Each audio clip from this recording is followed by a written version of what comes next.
Right, this next video is about titration calculations. I'm going to go through a single example which can relate to the previous video. You can think about the titration that we looked at in the diagrams. I've written a question in quite a crude way here. It's just very much like we have been given a volume of sodium hydroxide, 25 centimeters cubed, so that would be from the pipette, so that is something worth noting. So this will have been introduced from the pipette, and that will be in the conical flask. So whatever we use the pipette for, that will always go in the conical flask, and that's reacted with 0.1 molar or 1 mole per decimeter cubed of HCl. So say that again, 0.1 moles per decimeter cubed of HCl, and that there will go into your burette. So this is what we'll have titer values for. Now below, in a very, again, quite crude way, I've displayed the values that we've got from this titration. So I've done this titration hypothetically 4 times. I'm going to look for concordant results. Now before I get into the whole calculation and so on, this could be either a structured or an unstructured question. So the question, if it's structured, what you won't see is probably, you won't see it quite so bluntly put like that. You will have an introduction to the experiment. They'll describe it as students carrying out a reaction, reacting sodium hydroxide. 25 centimeters cubed of sodium hydroxide was put in a conical flask using a pipette, and those kind of things that you want to underline as you're going through. This was then reacted with 0.1 moles per decimeter cubed of HCl, which was put in a burette, and an indicator was added to show the endpoint. Then they may ask you for the first question, and I've seen this before, where they ask you to work out the average or the mean titer value. So another way of describing this is the mean titer value, and that's the language you're probably looking for in the question. Go mean titer value, and they want to know if you can pick up on the fact that the results have to be concordant, and many students don't pick up that concordant results part, and that's where the results have to be within a plus or minus 0.10 centimeter cubed range of each other. And we can quite clearly see, I hope, that there are 2 that are within plus or minus 0.10 centimeters cubed, and there's 2 that are quite blatantly not. And the 2 that we are looking at here are these 2 here. And you're probably wondering why how have I recorded that to 0.05 centimeters cubed on a burette when the smallest scale division on a burette is plus or minus the smallest scale division on a burette is 0.1 centimeters cubed. Well, if the bottom of the meniscus lies between the 2 lines on actually, let me try and draw that out for you. So if this is like a cross section of a burette, and we just have the scale divisions going down, and the difference between these scale divisions is 0.1 going through. If my meniscus somehow lands in between these 2 lines, then that's a 0.05 increment, and we can excuse me, in chemistry, when it comes to titrations, we can safely say that's a 0.05. so don't worry about seeing that. I could have quite easily used 26.40 and 26.60, and I'd still have the same average titer, which is what I'm going to look at here. So let me get rid of this. So now let's have a look at the actual average itself. Well, this is usually 2 marks. 1 mark to say can you calculate an average, and that is adding up the values and dividing by the number of values you use. And the second mark's there for you to, if you deduce that you only use results, the runs 2 and 4, results 2 and 4, or titrations 2 and 4, and you omit, you remove, or you discard these 2 here, because they're not within 0.10 centimeters cubed of each other. So we may be asked to calculate the average titer. Now I am going to display this answered in a very structured way, but be expected that you may be asked to do it all at once. So let's have a look at laying this out. So 26.45 plus 26.55, and I'm going to divide that by 2 because I'm only using 2 of the values, and this is why we get 2 marks for averages like this or questions like this. Be mindful of that. If you're asked to calculate the average and it's 2 marks, there's definitely a result there, or at least one result that you will need to omit, and that's your anomaly, or the one that's not concordant in this case. This average comes out as 26.50 centimeters cubed. Okay, and this is, remember, of your hydrochloric acid. So it's always worth in your back of your mind, or writing it on the paper, of HCl. And we also know the concentration of that HCl there. Right, the next thing to look at is writing out the reaction equation. So they usually give you this, they may not, but usually they do. But for this particular one, it should be relatively easy. So we need to write out the reaction equation. Now in this case, like I said, it's relatively easy. So it's hydrochloric acid. You should be able to put state symbols, although they're probably not required here, plus sodium hydroxide. Go back and review your formulae. Is really important. Start learning your charges of ions and so on. I've said this to you guys numerous times, so make sure you're doing that. This produces, and now you can pause it at this point and see if you can give the products of this reaction, and then play to see if you're right. So you can pause it now.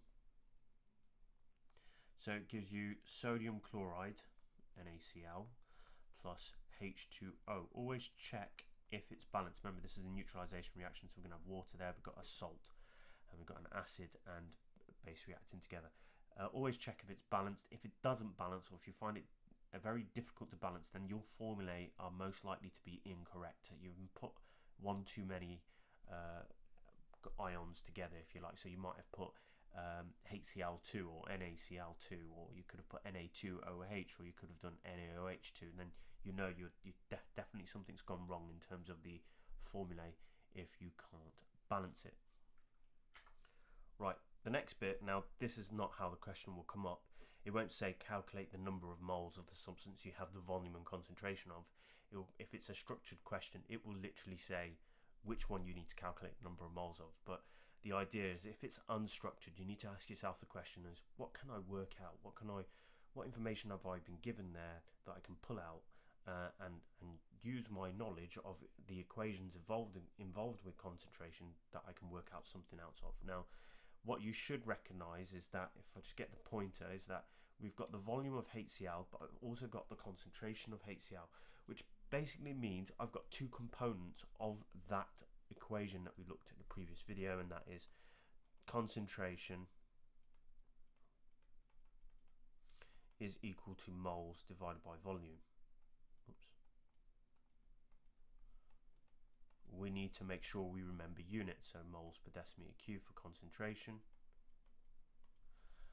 decimeters cubed for volume, and obviously moles for moles. So there's a bit of legwork we've got to do here. One, we've got to get our volume of HCl. So this is going to be, in this case, it's going to be HCl. It will ask you in the question to work out the number of moles of HCl. What we've got to think is, right, I've got the concentration. That is from this part of the question, and this is why it's really important to underline key bits in the question. I've been given the volume.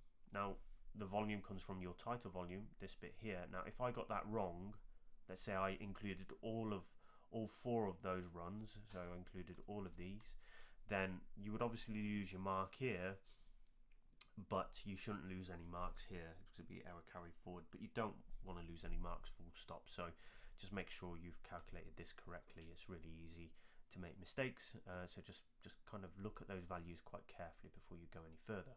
So if I want to look at calculating the number of moles of HCl, and what you can write is, this is more of an A-level term. If you put a little n like that and you put HCl, that literally means number of moles of HCl, while the number of moles of HCl is volume times concentration. If I was to rearrange this equation, just above it. So I'm going to go, in fact I'll just write concentration conc times volume. My volume from the previous question was 26.50 centimeters cubed, which means I need to convert to decimeters cubed. Now if 1000 centimeters cubed is equal to 1 decimeter cubed, I'm going to divide this by 1000. So it goes 0.0265, okay, decimeters cubed. Right.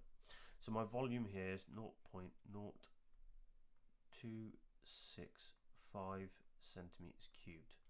I'm going to times that by my concentration, which is 0.1 moles per decimeter cubed. I am going to put the units in alongside it, just so we're keeping track of everything. Now because I've just realised I don't want centimeters cubed, I want decimeters cubed. This is decimeters cubed, so let's just go back and change that. Decimeters cubed. I know this is relatively easy in terms of mass, so we're just going to divide by 10, further 10. So the number of moles of HCl is equal to 0.00265 moles. And this is of HCl. The next bit is that we need to look at, or we use this value, and we need to look at the equation that we wrote before. Now this can be really important because if I balanced it correctly, I will have the molar ratio to use to work out the number of moles of sodium hydroxide. So if I look at HCl, I'll just write this equation out. I will leave out the state symbols here because I don't need them. It's more just for the calculation than anything else. I know that this is balanced. It's a 1-to-1 ratio, so we'll put the molar ratio here. So 1 to 1 to 1 to 1. I'm actually not worried about the sodium chloride and water. What I'm more fixated about is this part here. Okay, this part here. That's the area that I'm looking at, because if I look at what I've been given or what I know it's this many moles of HCl from what we've just calculated. It's a 1-to-1 ratio according to the balancing, so remember those ones come from here. That's where the 1-to-1 comes from. And that means I just times this by 1, which I'm sure you already knew. I've done this quite a few times, to 0.00265 moles. So that means I now have the number of moles of sodium hydroxide. So that's this bit here. I now have that. And that will be the fourth part. It will say calculate the number of moles of sodium hydroxide reacted in the reaction or in the titration. Right, the next and the final bit will be to calculate concentration of sodium hydroxide. Okay, now we've got the number of moles. So I'm just going to again get the point, and we've got the number of moles of sodium hydroxide because it was a 1-to-1 ratio. I also know that it was in 25 centimeters cubed. So that means, again, I'm going to use this equation here. So I've got concentration, I'll just write a bit shorthand, equals moles divided by volume. The volume must be in decimeters cubed, so there's a conversion that we've got to do as we did before. So I've got 25 centimeters cubed. I'm going to divide that by 1000, so that's 0.025 decimeters cubed. So that will go in the volume position there. I have the number of moles from part 4, so that means that the concentration is equal to moles, which is 0.00265 moles, divided by 0.025 decimeters cubed. Let me just put the units in so we keep track of them again, and that will give my final concentration in moles per decimeter cubed, which is 0.19 moles per decimeter cubed.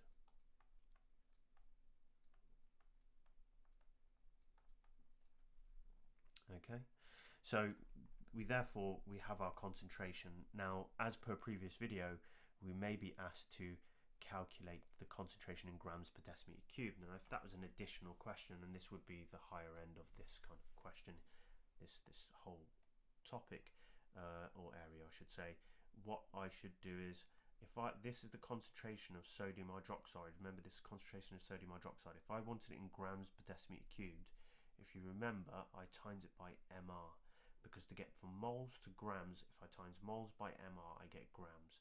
Now it will be the mR of sodium hydroxide, and the mR of sodium hydroxide is 40. So we're going to times 0.19 by 40, and that will give me my concentration in grams per decimeter cubed of sodium hydroxide. So that gives us 7.6 grams per decimeter cubed. So you may well be asked to do that, so just be mindful of that. Another point I'd like to make, and just again I'll get the pointer on this one, is that let's say the equation, so I'm going to write some stuff on here which is now incorrect, but and what I'll do is I'll use black here because it's the colour that I've used the least. Let's say that this was, we balanced it, so it's a 1:2 ratio over here, so 1:2 ratio. That's going to be quite important, because when I still go about it the same way, I work out the number of moles of hydrochloric acid, but when I get to this stage, so let me get rid of this bit here, like I said, I'm just going to write it in black. It's a 1:2, this will be 2, then I would times this by 2, and that will double up this value here, so it would be 0.00265 times by 2, and whatever that is, you would put that here, which is, if I'm not mistaken, 0.0053 moles. Then we'd use 0.053 moles here, and I'd get my answer for the concentration. So the molar ratio does play a really big part in this. So obviously I've done quite a simple one here, but the format is still the same. You just need to take into consideration that molar ratio when we get to this point here. Now this might be an unstructured question, so may just give you the information, all of this information over here, and just say, right, calculate the sodium hydroxide concentration of this reaction. And if that's the case, you still follow these steps. You just need to think, what can I work out? And that's this bit. That's what you can work out. And then you've got to remember the molar ratio is really key to work out the number of moles of other components. Right, I'm going to leave that there, and you can use that to help you with the other questions.